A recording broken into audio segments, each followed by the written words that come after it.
अब देखते हैं कि इस वक्त शेरशाह सूरी क्या कर रहा था। इस समय राजपुताने में मालदेव राठौड़ के राज में मारवाड़ की शक्ति अपने चरम पर थी।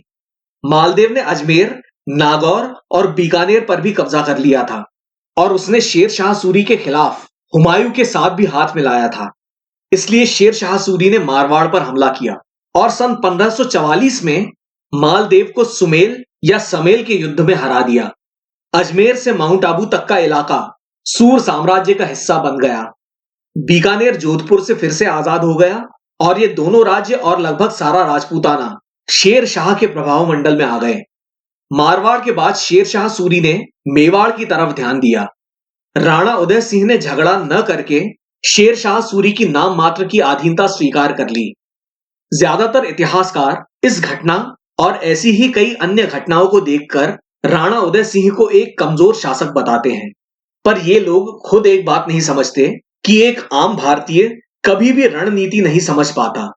इसीलिए हमें राणा उदय सिंह की नीति आसानी से समझ में नहीं आती। राणा अफगानों से दुश्मनी नहीं चाहते थे। इसकी दो वजहें थी। पहली ये कि उदय सिंह के पिता राणा सांगा ने अफगानों से अच्छी दोस्ती बना ली थी।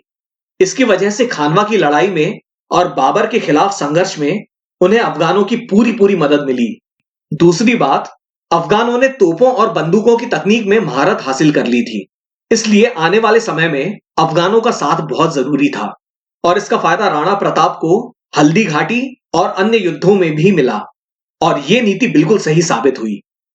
अगले ही साल सन 1545 में बुंदेलखंड के एक बचे खुचे छोटे से राजपूत राज्य और चंदेल राजवंश की राजधानी कालिंजर की घेराबंदी में बारूद के एक धमाके में शेर शाह सूरी मारा गया।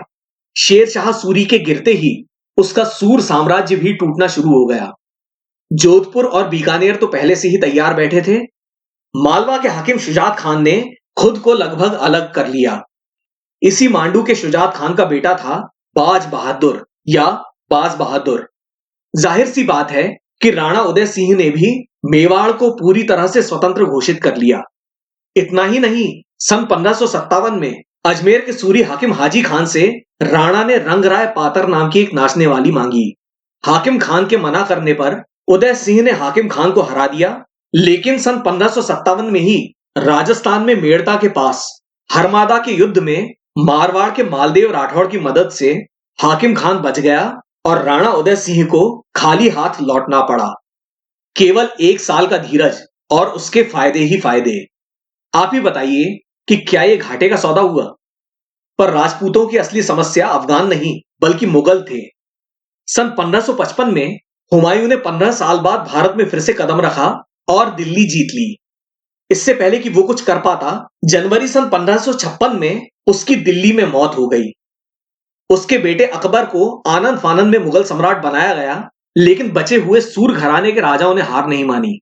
सूर घराने के जौनपुर राज्य का सेनापति था हेमू।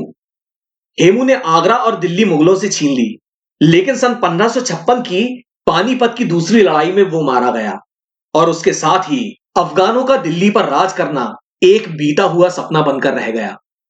अकबर के शासनकाल में मुगलों ने चारों दिशाओं में हमले किए और जीत का डंका बजाया। सन 1559 में मुगलों ने अजमेर पर भी कब्जा कर लिया।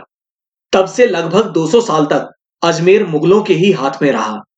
अजमेर राजस्थान के बीचों बीच पड़ता है, इसीलिए यहां से राजपुताने में कहीं भी हमले किए जा सकते थे और अजमेर राजपुताने में मुगलों का मुख्यालय बना रहा।